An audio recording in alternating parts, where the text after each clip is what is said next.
Le 16 décembre 1944, dans les forêts enneigées des Ardennes, en Belgique, le vent hurlait comme un loup affamé, fouettant les branches des pins lourds de givre. Le sergent-major Henri Duval, du 101e régiment d'infanterie de la 30e division américaine, serrait les rênes de son cheval, un vieux bail nommé Thunder qui piétinait nerveusement la boue gelée. L'air était chargé d'une odeur âcre de tabac froid et de métal huilé, tandis que le crachin transformait les uniformes en loques trempées. À travers les arbres, on distinguait les silhouettes floues des baraquements improvisés, des tentes en toile kaki claquant sous les rafales. Duval leva les yeux vers le ciel plombé, où des flocons isolés dansaient avant de se fondre dans la terre. Le radio crachotait des ordres intermittents. Position tenue. Attendre renfort. Pas de mouvement sans confirmation. Duval descendit de selle, ses bottes s'enfonçant dans la neige avec un craquement sourd. Il rejoignit le colonel James Harlan, un homme trapu, aux tempes grisonnantes, penché sur une carte étalée sur un caisse de munitions. Harlan, commandant du régiment, portait l'uniforme froissé d'un officier qui n'avait pas dormi depuis des jours. Ses doigts gantés traçaient des lignes rouges sur le papier jauni, marquant les positions des avant-postes. « Sergent, les rapports des éclaireurs ?» demanda-t-il d'une voix rauque, sans lever les yeux. Duval salua brièvement. « Rien de neuf, monsieur. Les Allemands sont calmes, trop calmes. Pas un bruit de l'autre côté de la ligne depuis l'aube.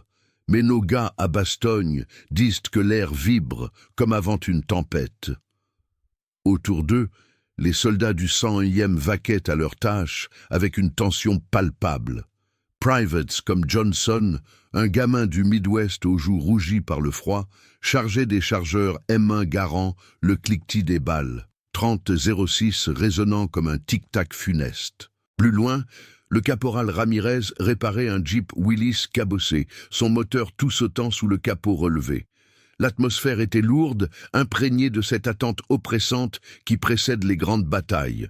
On entendait le distant vrombissement d'un P-47 Thunderbolt survolant la zone, ses moteurs Pratt & Whitney rugissant dans le ciel bas. Mais ici, au cœur des Ardennes, le front semblait figé. Un théâtre d'ombre où le moindre craquement pouvait signifier la mort. Harlan se redressa, frottant ses yeux fatigués. Il avait reçu un ordre du QG de la première armée, transmis par radio la veille, retrait progressif vers l'ouest. La ligne Ourthe doit être abandonnée pour consolider les défenses à Bastogne. C'était un ordre clair, signé du général Middleton lui-même, motivé par les renseignements indiquant une offensive allemande imminente. Mais Harlan hésitait. Ses instincts, forgés sur les plages de Normandie et dans les haies de Saint-Lô, lui soufflaient que bouger maintenant, dans cette nuit d'hiver impénétrable, serait un suicide. La 30e division, avec ses 15 000 hommes, ses tanks M4 Sherman et ses canons de 105 mm, était ancrée ici depuis des semaines, ses tranchées creusées dans le sol gelé comme des veines vitales. Imaginez-vous là, au milieu de ces arbres centenaires, le souffle de vos camarades, formant des nuages blancs dans l'air glacé. Vous sentez le poids de votre casque M1 sur la tête, la sangle mordant votre menton, tandis que le vent porte l'écho lointain d'une sirène d'alerte. Duval, sentant le doute du colonel, s'approcha. « Monsieur, si on recule maintenant, les Boches nous prendront à revers. Nos positions à Elsenborn sont solides, mais sans nous, c'est la brèche. » Harlan hocha la tête, son regard fixé sur la carte. Il se rappelait l'été 1944, quand un ordre similaire avait coûté la vie à un bataillon entier lors de la contre-offensive à Caen. Non, pas cette fois. Il plia la carte d'un geste sec. On reste. Transmettez aux compagnies. Tenir les lignes coûte que coûte. Pas un pouce de terrain. La nouvelle se répandit comme une traînée de poudre dans le camp. Les hommes, entassés autour de braseros improvisés avec des bidons vides, murmurèrent entre eux. Privat Ellis, un artilleur du 118e bataillon, cracha dans le feu. Encore une nuit à grelotter pour rien. Les Fritz dorment, eux. Mais au fond, ils savaient que l'inaction était un leurre. À 5 heures du matin, alors que l'aube luttait pour percer les nuages, un grondement sourd ébranla la terre. D'abord, on crut à un orage, mais c'était le rugissement de moteurs diesel. Des Panzerkampfwagen Feu Panther, leurs chenilles d'acier broyant la neige, émergeant des bois comme des bêtes primales. Les projecteurs allemands balayèrent la nuit, illuminant les silhouettes des SS de la première division Panzer, leurs uniformes felgros maculés de boue. Duval bondit sur ses pieds, attrapant son Thompson submachine gun. « À vos postes !» hurla-t-il, sa voix se perdant dans le chaos naissant. Les obus d'artillerie 80 mm sifflèrent, explosant en gerbes de terre et d'éclats qui fauchèrent les premiers arbres. Un Sherman, positionné à l'orée du bois, riposta avec son canon de 75 mm, le recul faisant trembler le sol. Harlan, depuis son PC de fortune, un bunker de rondins, observa la scène par une fente étroite. L'ordre ignoré, ce retrait qu'il avait balayé d'un revers de main, venait de transformer leur position en un rempart inattendu. Les Allemands, surpris par la résistance farouche, hésitèrent, leurs colonnes blindées s'embourbant dans les pièges naturels des Ardennes. Vous êtes là, le cœur battant, tandis que les balles traçantes zèbrent la nuit, dessinant des arcs rougeoyants au-dessus des têtes. Le radio grésille à nouveau. QG à 30e division. Confirmé retrait immédiat. Mais Harlan, les mâchoires serrées, coupe la communication. Dites-leur qu'on tient. C'est notre ligne maintenant. Les combats s'intensifièrent. Les mitrailleuses Browning M1919 crachant leur feu nourri contre les vagues d'infanterie allemande. Des hommes tombèrent, leurs cris étouffés par le vacarme, mais la division tint bon, ses flancs protégés par les collines escarpées qu'un retrait aurait laissées vulnérables. Au lever du jour, alors que le soleil pâle perçait enfin les nuages, Harlan vit les renforts allemands, la 5e Panzer armée de Hasso von Manteuffel, se masser pour l'assaut final. L'ordre ignoré avait donné à sa division un répit crucial, transformant une retraite fatale en une défense héroïque. Mais la bataille ne faisait que commencer, et dans les heures à venir, chaque décision pèserait sur le sort de milliers d'âmes. Si vous aimez ces récits intenses de la Seconde Guerre mondiale, abonnez-vous au canal pour ne rien manquer. Le soleil timide de l'aube peinait à réchauffer les collines gelées des Ardennes, le 16 décembre 1944, tandis que les échos des premiers tirs résonnaient encore dans la vallée de l'Ourthe. Le colonel James Harlan, retranché dans son poste de commandement de fortune, une cabane renforcée de sacs de sable et de rondins humides, scrutait l'horizon à travers une paire de jumelles Zeiss confisquées à un officier allemand lors de la libération de Paris. L'air vibrait du ronflement des moteurs des Panthers qui avançaient, leurs tourelles KWK-42 pivotant avec une précision mortelle, cherchant les silhouettes des Sherman américains. À ses côtés, le sergent-major Henri Duval rechargeait son Thompson, les chargeurs. 45 ACP cliquetant dans le froid mordant, tandis que des flocons épars collaient à ses cils. Dehors, le chaos s'était installé comme une marée inexorable. Private Johnson, le jeune du Midwest, rampait dans une tranchée boueuse, son M1 Garand serré contre la poitrine, le cœur cognant au rythme des explosions. Une salve d'obus 80 mm avait labouré le flanc est, arrachant un arbre centenaire dans un craquement assourdissant et projetant des éclats qui fauchèrent 2 hommes du 101e régiment. « Couvrez-moi !» cria le caporal Ramirez, bondissant d'un cratère pour traîner un blessé vers l'arrière, son uniforme kaki déchiré par les branches. Le sol tremblait sous les chenilles des Halftracks SD KFZ, 251 allemands, qui déversaient des grenadiers de la première division SS Panzer avec leurs casques camouflés et leurs MP40 prêtes à cracher la mort. Harlan abaissa ses jumelles, son visage buriné par les ans de guerre, marqué par une sueur froide malgré le gel. Le radio, un appareil SCR 536 compact, crachotait des messages urgents du QG de la première armée. 30e division, confirmez exécution, ordre retrait. Bastogne doit être le pivot. Répétez, abandonnez l'Ourthe. Mais le colonel avait déjà ordonné de couper les fréquences secondaires. Il n'était pas question de reculer maintenant, pas avec les colonnes blindées de von Manteuffel qui poussaient comme un coin dans le bois fragile du front. « Duval, situation des flancs ?» demanda-t-il, la voix ferme comme l'acier d'un baïonnet M1905. Le sergent-major hocha la tête, essuyant la boue de son visage. « Les compagnies A et B tiennent à Elsenborn, monsieur. Nos canons de 105 mm du 118e bataillon ont stoppé une avance de Panthers au pont de la Salme. Mais les SS infiltrent les bois au nord.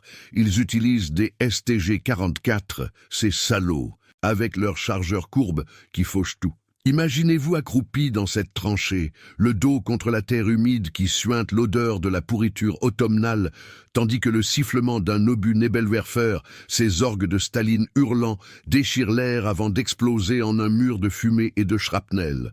Vos doigts engourdis agrippent le fusil, et le cri d'un camarade, le privatellis touché à la jambe, vous glace plus que le vent. Ramirez, haletant, applique un garrot de fortune avec sa ceinture, le sang chaud, contrastant avec la neige. « Tiens bon, gamin, les médics arrivent. » Mais les médics, eux, étaient débordés. Un Jeep Willys, ses pneus glissant sur la glace, transportait déjà une demi-douzaine de blessés vers l'hôpital de campagne à proximité de Marche-en-Famenne, ses phares perçant à peine le brouillard matinal. Au cœur de la mêlée, près du village d'Oufalise, le lieutenant Elias Grant commandait une section du 117e régiment d'infanterie, ses hommes embusqués derrière des barricades de troncs abattus. Grant, un Texan élancé aux yeux vifs, avait vu l'enfer à Omaha Beach. Ici, dans ces Ardennes impénétrables, c'était une autre bête, feu à volonté, ordonna-t-il, et les fusils, garants, aboyèrent en chœur, leurs balles. 30-06, perçant les premiers rangs allemands. Un panthère s'approcha, son canon de 75 mm tonnant, mais un bazooka M1, manié par un sergent nommé Kowalski, cracha une roquette qui fit jaillir une flamme orange de la tourelle. L'équipage SS jaillit en flammes, leur hurlement se perdant dans le vacarme, tandis que le tank s'immobilisait, un monstre carbonisé bloquant la route étroite. Harlan, depuis son PC, coordonnait la riposte avec une précision chirurgicale. Il envoya le 120e bataillon de cavalerie mécanisée pour flanquer les assaillants, leur M8 Greyhound, des automitrailleuses légères, au canon de 37 mm, filant à travers les sentiers forestiers, évitant les pièges de mine Teller. Dites aux artilleurs de concentrer sur les coordonnées 52-18, murmura-t-il dans le micro du radio, traçant une cible sur sa carte. Les batteries de 155 centilili Long Tom, positionnés sur les hauteurs de Manhey, répondirent avec un tonnerre qui fit vibrer les vitres brisées de la cabane. Les obus s'abattirent sur les réserves de carburant allemandes, transformant des camions Opel Blitz en brasiers infernaux, illuminant la bataille d'une lueur apocalyptique. Pourtant, les erreurs humaines pesaient lourd. Un éclaireur du 101e, égaré dans le brouillard, signala par erreur une brèche au sud, provoquant un tir d'artillerie fratricide qui coûta 3 vies américaines. Duval jura en français, un juron appris dans les tranchées de Verdun de son père. « Merde, ces lignes brouillées nous tuent plus vite que les Boches !» Harlan, impassible, ajusta les ordres. « Ralliez les fréquences. Pas de panique, on verrouille le centre. » Ces choix, forgés dans l'hésitation de l'ordre ignoré, transformaient la 30e division en un mur d'acier. Sans le retrait, les positions à Bastogne restaient liées, les routes vers l'ouest protégées par les collines que les Allemands peinaient à contourner, leur half-track s'embourbant dans les ruisseaux gelés. À midi, alors que le soleil atteignait son zénith pâle, un silence relatif s'installa, et ponctué seulement par les gémissements des blessés et le crépitement des feux mourants. Les SS, surpris par cette résistance inattendue, se regroupèrent dans les bois, leurs officiers, des lieutenants de la Leibstandarte SS Adolf Hitler, consultant des cartes sous la pluie fine qui recommençait à tomber. Von Manteuffel, depuis son quartier général à Prüm, fulminait contre ce front fantôme qui retardait son offensive vers la Meuse. Harlan, exsangue mais déterminé, but une gorgée de café tiède dans sa gamelle. « On a gagné du temps, dit-il à Duval qui hochait la tête, mais ils reviendront. plus fort. Préparez les mines et les bazookas pour l'après-midi. Vous êtes là, adossé à un rocher moussu, le fusil encore chaud entre les mains, sentant l'odeur âcre de la poudre et du sang. Le vent porte les murmures des survivants et au loin, le grondement d'un nouveau convoi blindé, des Tiger Im cette fois, avec leurs canons de 90 mm PAC 43, annonce que la tempête n'est pas terminée. Harlan sait que chaque heure gagnée rapproche les renforts de la 82e division aéroportée, mais le prix est élevé et une décision fatale pourrait encore tout renverser. Dans l'ombre des pins, les ombres s'allongent, promettant une nuit de feu et de fer. L'après-midi du 16 décembre 1944 s'étirait comme une plaie ouverte sur les collines des Ardennes, où la lumière déclinante filtrait à travers les branches nues, projetant des ombres longues et traîtresses sur les tranchées américaines. Le colonel James Harlan, les épaules voûtées sous le poids de l'uniforme imprégné d'humidité, sortait de son poste de commandement pour inspecter les lignes du 101e régiment. L'air puait la cordite et la terre retournée, un mélange âcre qui collait à la gorge comme de la suie. Duval, son sergent-major fidèle, marchait à ses côtés, le Thompson calé contre l'épaule, ses yeux scrutant les bois où les éclaireurs allemands rôdaient comme des loups. « Les Tigers approchent, monsieur », murmura Duval, sa voix basse pour ne pas alarmer les hommes creusés dans leurs abris. Nos guetteurs à Saint-Vite ont repéré au moins une douzaine, avec des Jagdpanzer 4 en soutien. Von Manteuffel ne lâche pas. Harlan hocha la tête, ses bottes crissant sur la neige tassée par les allers-retours des jeeps. Il repensait à cet ordre radio du matin, ce retrait immédiat qui aurait vidé les défenses de l'Ourthe comme un vaisseau abandonné à la tempête. Ignorer cet ordre avait été un pari fou, mais il sentait dans ses os que c'était la seule ancre. Sans eux, les SS auraient balayé vers Bastogne, isolant la 105e aéroportée et ouvrant la porte à la Meuse. « Préparez les embuscades », ordonna-t-il au caporal Ramirez, qui réparait un bazooka M9 près d'un tas de munitions. Ramirez, les mains noircies de graisse, salua d'un geste las. « Compris, colonel. Les roquettes sont chargées, on les attend au tournant de la N15. » Dehors, le Private Johnson, encore secoué par la matinée, aidait à recharger les canons de 105 mm et du 118e bataillon d'artillerie. Le métal froid des obus mordait ses doigts gantés, et chaque insertion dans la culasse produisait un claquement sec qui résonnait comme un avertissement. « Ces monstres blindés! Ils nous rouleront dessus si on bouge pas !» grogna-t-il à Ellis, le blessé bandé qui s'appuyait sur une béquille improvisée d'une branche. Ellis grimaça, sa jambe enveloppée de gaz taché de rouge. « Mieux vaut crever ici que de courir comme des lapins. Le colonel sait ce qu'il fait. » Mais au fond, la peur rongeait, une bête tapie qui faisait trembler les mains autour des chargeurs M1. Imaginez-vous là, tapis derrière un talus escarpé près d'Oufalise, le souffle court, tandis que le grondement des Tiger Prime, ces colosses de 57 tonnes aux chenilles, larges comme des tombes, fait vibrer la terre sous vos genoux. Le vent porte l'odeur de diesel brûlé, et vos oreilles captent le tintement des chaînes de chenilles, broyant les cailloux gelés. Le lieutenant Grant, du 117e régiment, ajuste son casque M1, ses yeux plissés contre le soleil bas. « Attendez mon signal », chuchote-t-il à Kowalski qui arme son bazooka, la sangle mordant son épaule. Les premiers Tigers émergent du brouillard. Leurs canons PAC 43 de 90 mm pointés comme des accusations, flanqués d'infanterie SS en capote blanche de camouflage hivernal, leur FG 42 automatique balayant les buissons. Le premier coup partit d'un canon américain dissimulé, un obus de 75 mm d'un Sherman Easy 8, tapi dans un fossé, frappa la chenille avant d'un Tiger, arrachant l'acier dans un jaillissement d'étincelles. La bête allemande pivota, son canon tonnant en retour, pulvérisant un arbre et envoyant des éclats mortels qui fauchèrent un guetteur. « Feu !» hurla Grant, et les bazookas crachèrent leurs roquettes, des traits de feu orange ébranlèrent. Une explosion secoua le flanc du convoi. Un Jagdpanzer 4, son chasseur de chars sans tourelle, s'embrasa, forçant les grenadiers à se disperser dans la neige. Mais les SS ripostèrent avec une précision diabolique. Des rafales de STG-44, ces fusils d'assaut aux chargeurs de 30 cartouches, fauchèrent Ramirez, qui s'effondra en gargouillant, une balle dans la poitrine.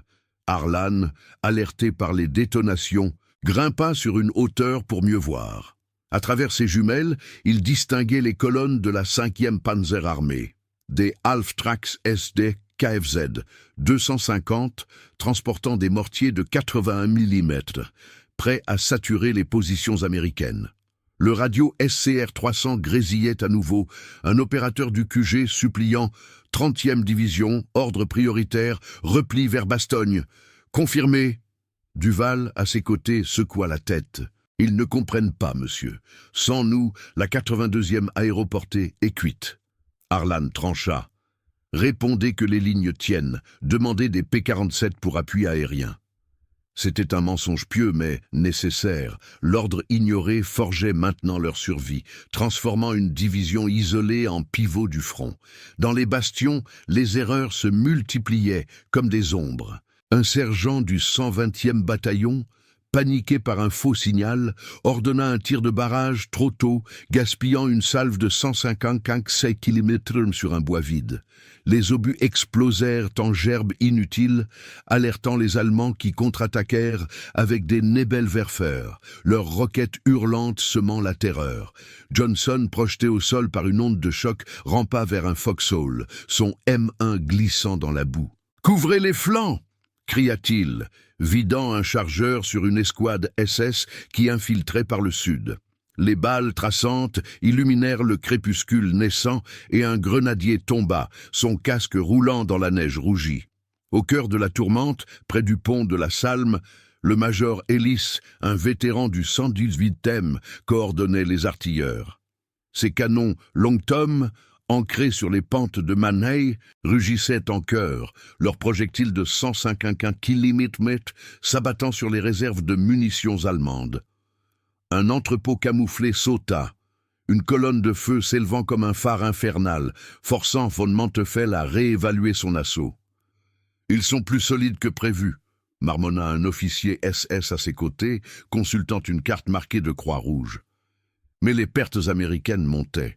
Dix Sherman hors d'état, une centaine d'hommes évacués vers l'arrière en jeep brinque-ballante, leurs gémissements se mêlant au vrombissement des moteurs. Harlan, descendant de la colline, posa une main sur l'épaule de Duval. « On a tenu l'après-midi, mais la nuit sera pire. Renforcez les patrouilles avec les M8 Greyhound. » Duval acquiesça, sentant le poids de cette désobéissance qui sauvait des vies mais risquait la cour martiale. Imaginez-vous sous ce ciel qui s'assombrit, le froid s'infiltrant dans vos os, tandis que les premiers phares allemands illuminent les arbres, révélant des silhouettes ennemies rampant dans l'ombre. Le Private Johnson, le fusil tremblant, guette le prochain mouvement, ignorant que l'ordre fantôme du matin a tissé un filet invisible autour de la division. Mais au loin, le ronflement d'un nouveau régiment Panzer, la 2e SS, avec ses King Tigers, grandit, et Harlan sait que la vraie épreuve approche, une nuit où chaque ombre pourrait être la fin.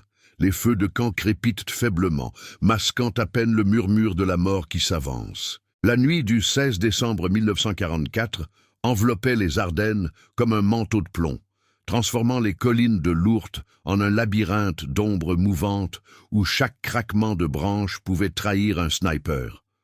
Le colonel James Harlan, les yeux rougis par la fatigue et la fumée âcre des brasiers improvisés, arpentait les lignes du 101e régiment sous un ciel sans étoiles, le vent mordant fouettant son écharpe de laine. L'air était saturé d'odeurs de cordite brûlée et de bois humide, ponctué par le gémissement distant des blessés transportés sur des brancards vers les ambulances GMC de l'arrière. Duval, son ombre fidèle, serrait son Thompson contre sa poitrine. Les chargeurs, 45 ACP prêts à être enclenchés, tandis que ses bottes s'enfonçaient dans la boue gelée qui collait comme de la glu. Dehors, le Private Johnson, le visage barbouillé de camouflage noir, rampait le long d'une tranchée effondrée près de Sainte-Vite, son M1 Garand traînant dans la neige souillée de sang. La matinée et l'après-midi avaient été un enfer de feu et d'acier, mais la nuit amplifiait la terreur. Les flards allemands, lancés par des mortiers de 50 mm, illuminaient sporadiquement le paysage en éclats verdâtres, révélant les silhouettes des patrouilles SS qui infiltraient les bois. « Restez bas !» murmura-t-il à Ellis, qui claudiquait derrière lui sur sa jambe bandée, une grenade Mills serrée dans la main valide. Ellis hocha la tête, ses dents claquant dans le froid. Ces Boches rampent comme des rats. J'ai vu un de leurs officiers avec une carte. Ils visent le pont de la Salme pour couper nos lignes. Johnson déglutit, sentant le poids de l'ordre ignoré par Harlan. Sans retrait, ils étaient le bouchon dans la bouteille. Mais ce bouchon tenait, protégeant les routes vers Bastogne d'une percée fatale. Harlan s'arrêta près d'un nid de mitrailleuses Browning M1919 où le caporal Ramirez était tombé l'après-midi, remplacé par un sergent nommé Leclerc, un Québécois auvergnat aux yeux froids, ajustait le canon refroidi par l'huile. « Situation, sergent ?» demanda Harlan, sa voix rauque et raflée par les ordres hurlés toute la journée. Leclerc leva les yeux, son casque M1 incliné. « Les M8 Greyhound patrouillent le flanc nord, monsieur. On a abattu 2 half-tracks SDK KFZ, 251 avec les canons de 37 mm, mais les SS reviennent avec des Sturmpanzerkar, ces brutes de 200 cm qui pulvérisent nos abris comme du carton. » Harlan acquiesça, repensant à ce radio du QG qui insistait encore. « 30e division, repli impératif. La 101e aéroportée appelle à l'aide. » Ignorer cet ordre avait coûté des vies, une vingtaine de Sherman carbonisés, des dizaines d'hommes évacués en Jeep Willy brinque-ballante vers l'hôpital de Marche. Mais cela avait aussi verrouillé les collines, forçant von Manteuffel à engager ses réserves prématurément, ses colonnes blindées s'empêtrant dans les pièges naturels des Ardennes. Imaginez-vous là, blotti dans ce foxhole creusé à la hâte, le dos contre la terre glacée qui suinte l'humidité, tandis que le hurlement d'un Nebelwerfer déchire la nuit, ces roquettes multiples s'abattant en un barrage de shrapnel qui arrache les branches au-dessus de votre tête. Vos oreilles bourdonnent, et le sergent Kowalski, à vos côtés, arme son bazooka M9, la lunette nocturne primitive, cherchant une cible dans l'obscurité. Le lieutenant Grant du 117e régiment chuchote des ordres. « Attendez, là, un Tiger !» Le monstre émerge des arbres, ses phares occultés projetant des faisceaux étroits, son canon PAC 43, de 90 mm pivotant avec un grincement sinistre. Kowalski tire, la roquette fuse, explose contre la chenille, immobilisant la bête dans un rugissement de métal tordu. L'équipage SS jaillit, mitraillé par des rafales de Thompson, leurs corps s'effondrant dans la neige comme des poupées brisées. Au poste de commandement, un bunker de rondins renforcé de plaques de blindage récupérées d'un half-track allemand, Harlan coordonnait avec une carte éclairée par une lampe à l'huile vacillante. Le radio SCR 300 crachotait des rapports fragmentés. Compagnie C à Elsenborn. Infiltration confirmée. Demandez appui P-47. Mais les Thunderbolts, cloués au sol par le mauvais temps, ne venaient pas. Seul le vrombissement lointain d'un C-47 Skytrain, larguant des parachutistes de la 82e aéroportée vers Bastogne, offrait un espoir ténu. Duval, penché sur l'appareil, traduisait les messages en morse pour Harlan. « Les Allemands poussent au sud, monsieur. La 2e SS Panzer, avec ses King Tigers, ces géants de 70 tonnes, vise Oufalise. Sans nos canons de 105 mm, ils percent. » Harlan trancha d'un geste. « Envoyez le 120e bataillon pour les intercepter, Mindsteller sur la N15, et concentrer les Long-Tom sur leurs approches. » C'était un pari. L'ordre ignoré avait préservé leur batterie, ancrée sur les hauteurs de Mannheim, mais un faux pas, et la division entière basculerait dans le vide. Les erreurs humaines, ces fantômes de la guerre, hantaient la nuit. Un opérateur radio du 118e bataillon, épuisé, brouilla une fréquence, envoyant un tir d'artillerie fratricide sur les positions du 101e. Des obus de 155 mm explosèrent en gerbes mortelles, fauchant 4 hommes près du pont de la Salme, leurs cris se perdant dans le chaos. Johnson, Projeté au sol par l'onde de choc, rampa vers un blessé, appliquant un garrot avec sa propre cravate. « Merde, c'est nous qui nous tirons dessus !» jura-t-il, tandis qu'Ellis, malgré sa jambe, rampait pour couvrir leur retraite, son fusil crachant des balles. 30-06 sur des ombres suspectes. Au loin, les Sturmpanzer IV tonnèrent, leurs obus de 220 mm, creusant des cratères qui engloutissaient des jeeps entières, forçant les Américains à se replier en désordre vers des positions secondaires. Pourtant, dans les bastions, des actes de bravoure illuminaient l'obscurité. Le major Ellis, boitant mais inflexible, mena une contre-attaque avec une section du 117e. Armés de grenades et de fusils BR Browning Automatic Rifle, ils chargèrent une position SS, abattant un officier de la Leibstandarte avec une balle précise au casque. Les canons Long Tom répondirent, leur salve de 150 km s'abattant sur un convoi de camions Opel Blitz, transformant le carburant en un mur de flammes qui illumina la vallée comme un jour funeste. Von Manteuffel, dans son QG à Prüm, reçut les rapports furieux. Résistance inattendue à Lourdes. Perte, 15 Panthers, 200 hommes. Le front s'embourbe. L'ordre américain ignoré avait créé ce bourbier, sauvant la 30e division d'une retraite qui aurait exposé Bastogne, mais à quel prix?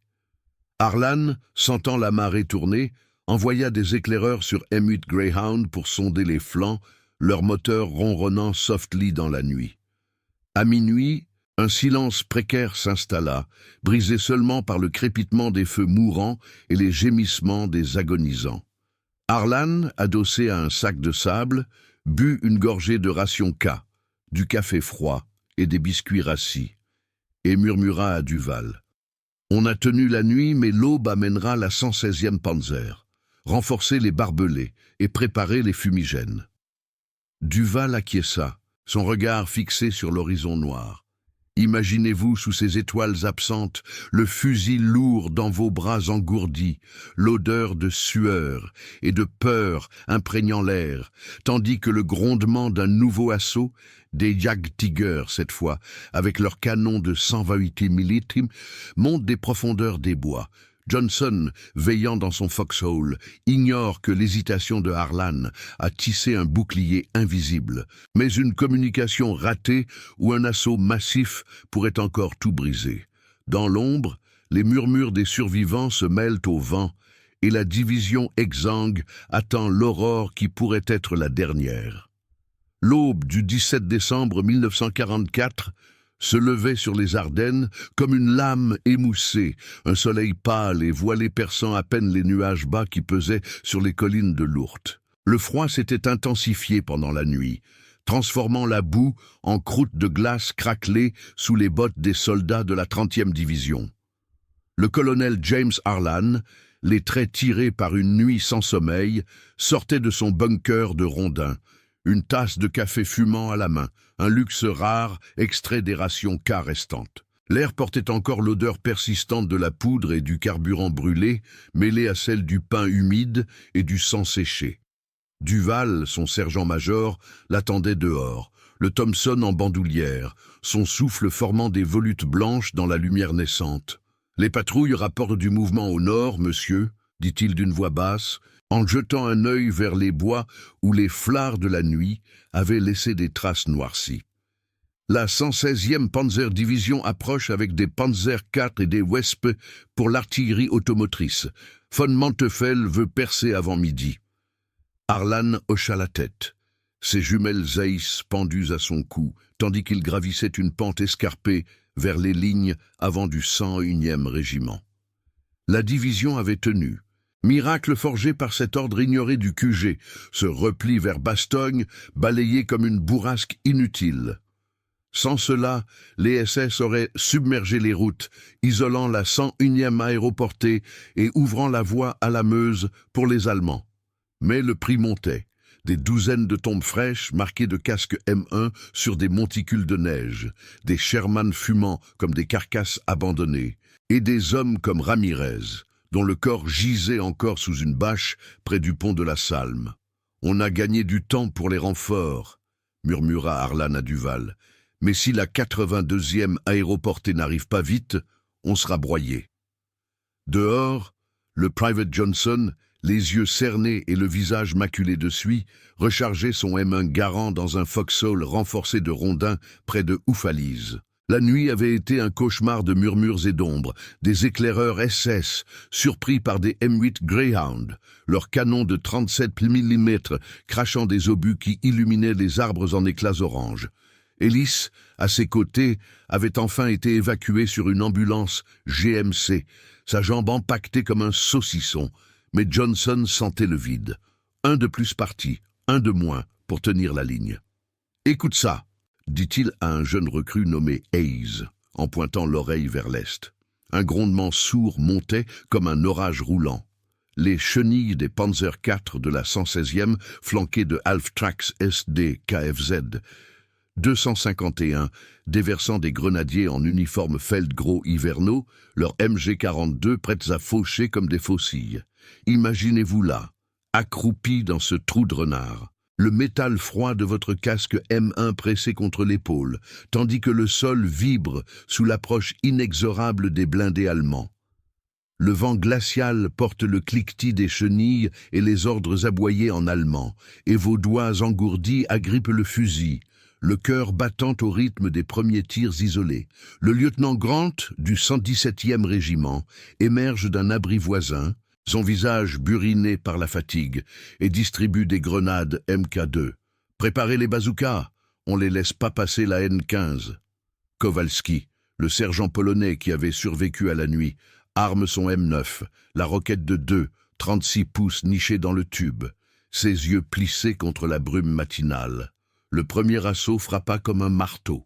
Un Wesp, un obusier automoteur de 105 mm monté sur châssis de Panzer II, tonna depuis les bois, son obus s'écrasant à 30 mètres du foxhole de Johnson, projetant une gerbe de terre et d'éclats qui cribla Hayes à la cuisse.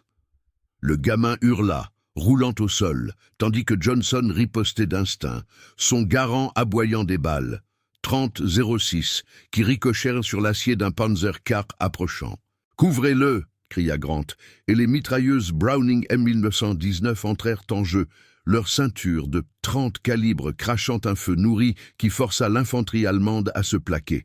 Mais les SS, disciplinés comme des machines, avancèrent en vague, leurs STG-44 ébranlèrent de rafales courtes et précises, fauchant 2 hommes du 101e qui tentaient de recharger un canon de 57 mitres l'antichar.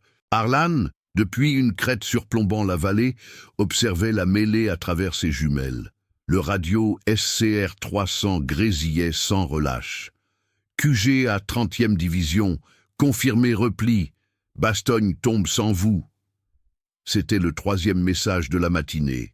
Urgent et paniqué, émanant du général Middleton lui-même. Duval, à ses côtés, secoua la tête. « Ils voient pas le tableau complet, monsieur. Nos positions bloquent leur flanc ouest. Un retrait maintenant, et von Manteuffel enveloppe tout. » Harlan coupa la communication d'un geste sec, ses lèvres pincées. « Dites aux batteries de Manet de concentrer sur les Vespes, et envoyez le 120e bataillon mécanisé pour un contournement. » C'était une décision sous pression, un fil tendu entre héroïsme et insubordination. L'ordre ignoré avait préservé les canons Long-Tom de 155 mm ancrés sur les hauteurs, mais chaque minute gagnée coûtait du sang américain. Dans le chaos, les erreurs humaines se multipliaient comme des fissures dans un barrage. Un opérateur du 118e bataillon d'artillerie, gelé et épuisé, mal interpréta une coordonnée, envoyant une salve de 105 000 mètres sur une position alliée près d'Elsenborn. Les obus explosèrent en un enfer de feu et de métal, tuant 3 artilleurs et endommageant un M4 Sherman qui protégeait le flanc. « Fratricide, bordel !» jura Kowalski, rampant pour traîner un survivant vers l'arrière, son uniforme déchiré par les shrapnels. Johnson, le cœur serré, vida un autre chargeur sur un grenadier SS qui s'approchait, son MP40 claquant comme un fouet. Le corps tomba à 10 pas, maculant la neige d'un rouge vif, mais d'autres suivaient, soutenus par un Panzer IV, dont le canon KWK-40 de 75 mm pivota vers le groupe de Grant. Le lieutenant riposta avec un bazooka emprunté. La roquette frappa la tourelle, faisant jaillir une flamme qui força l'équipage à évacuer, mitraillé par des Thompson des positions arrière. Les canons Long Tom rugirent en réponse, leurs projectiles s'abattant sur les lignes allemandes, pulvérisant un convoi de camions Opel Blitz et semant la panique dans les rangs de la 116e Panzer. Von Manteuffel, dans son quartier général à Prüm, reçut les rapports alarmants.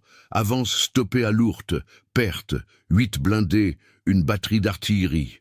Les Américains sont ancrés comme des diables.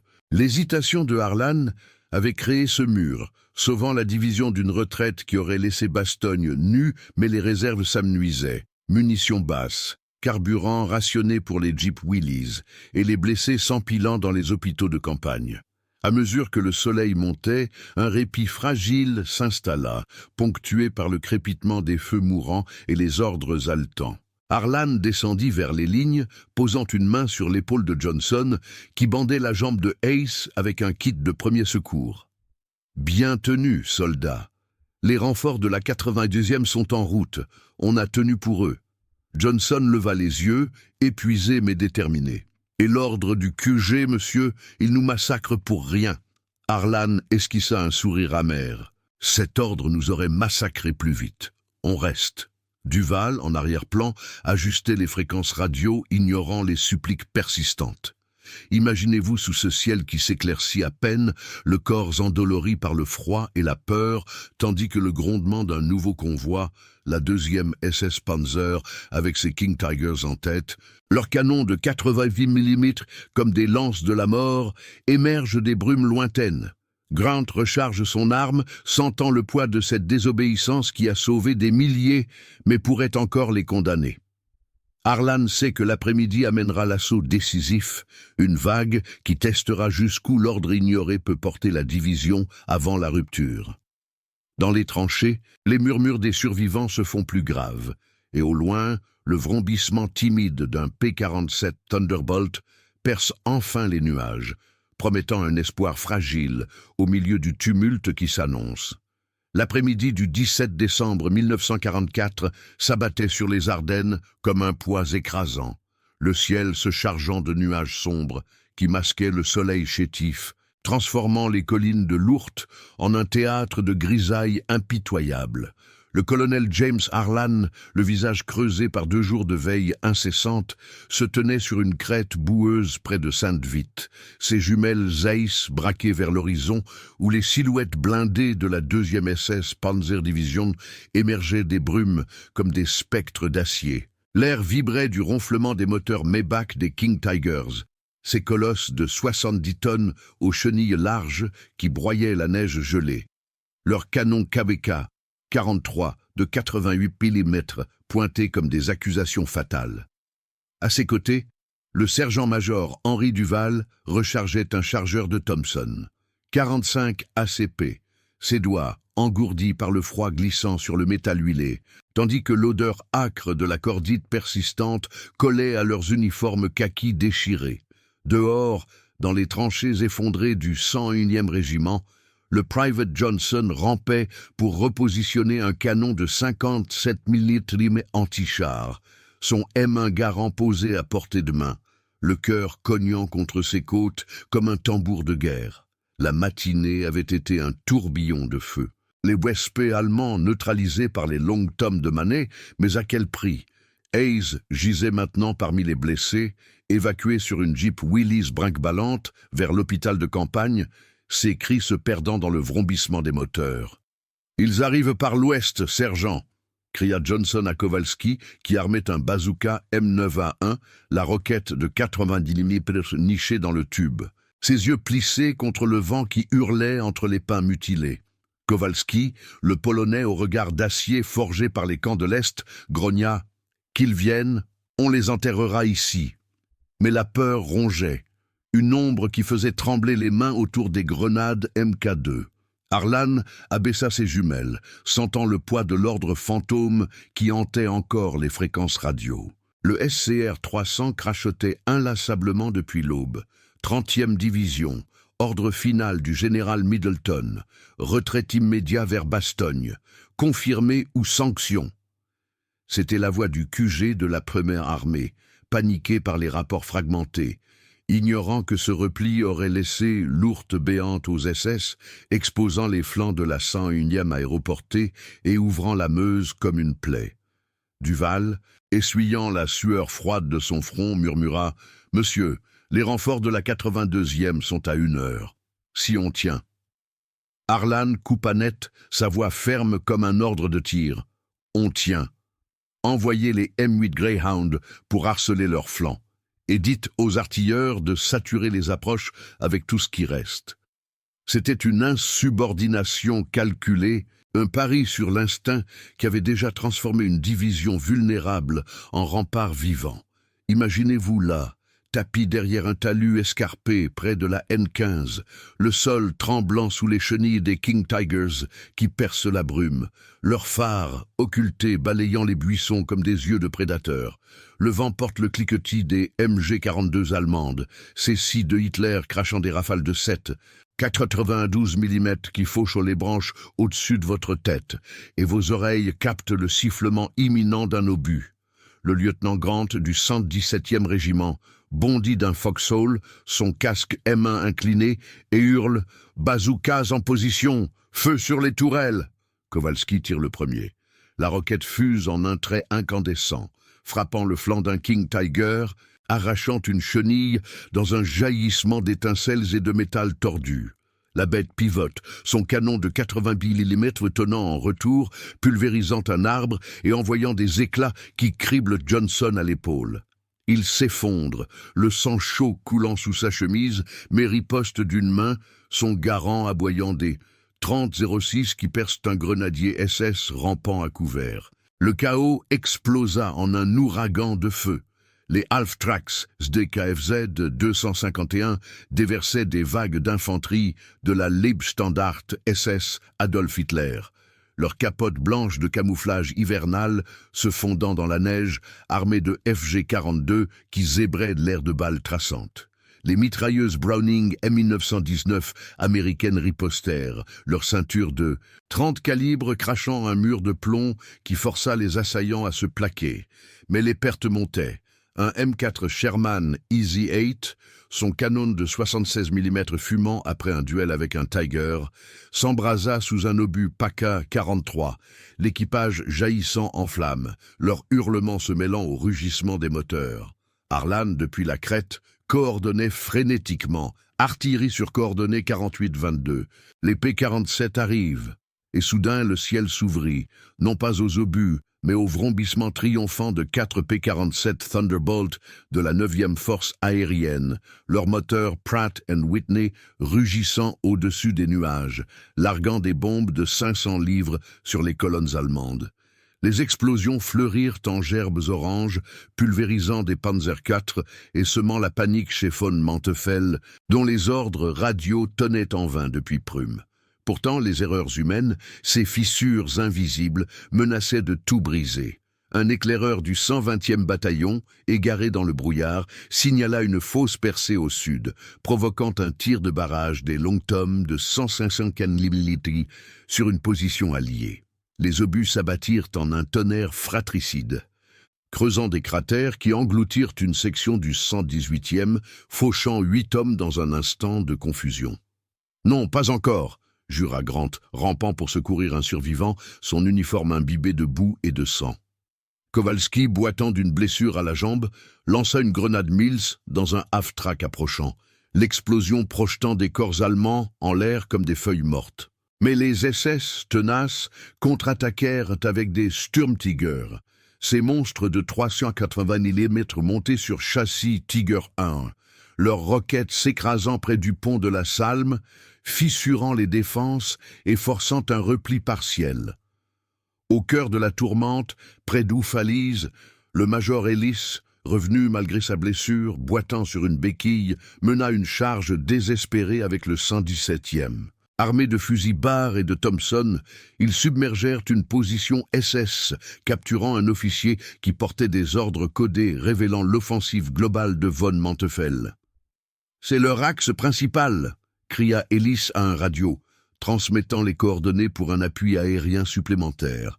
Les Thunderbolts revinrent, leurs mitrailleuses de 50 calibres fauchant les rangs allemands, tandis que les canons de 105 semi-mitraille du 118e saturaient les réserves de carburant, transformant des Opel Blitz en brasiers qui illuminaient la vallée d'une lueur infernale. À la tombée du crépuscule, alors que le soleil se noyait dans les nuages, un silence épuisé s'installa, brisé seulement par les gémissements des blessés et le crépitement des feux. Les colonnes de la 2e SS, éreintées et embourbées, se retirèrent dans les bois, von Manteuffel ordonnant un regroupement forcé, ses pertes, 20 blindés, des centaines d'hommes, son offensive vers la Meuse stoppée net. Harlan, exsangue, descendit vers les lignes, où Johnson, pansé par un médic, serrait l'épaule de Grant. « On a tenu, lieutenant, pour Bastogne. » Le radio grésilla une dernière fois. QG à 30e, renfort 82e en position. Tenez bon, l'ordre de retrait est annulé. Bravo. L'hésitation de Harlan, cet ordre ignoré au dernier moment, avait sauvé la division entière. Sans elle, la retraite aurait ouvert une brèche fatale, isolant des milliers d'âmes. Au lieu de cela, les collines de l'Ourthe devinrent le pivot qui brisa l'élan allemand, forgeant une légende dans le sang et la neige. Duval, à côté de Harlan, alluma une cigarette rationnée, son souffle formant un nuage dans l'air glacé. « C'était proche, monsieur, trop proche. » Harlan hocha la tête, son regard perdu vers l'horizon où les lumières des renforts scintillaient enfin.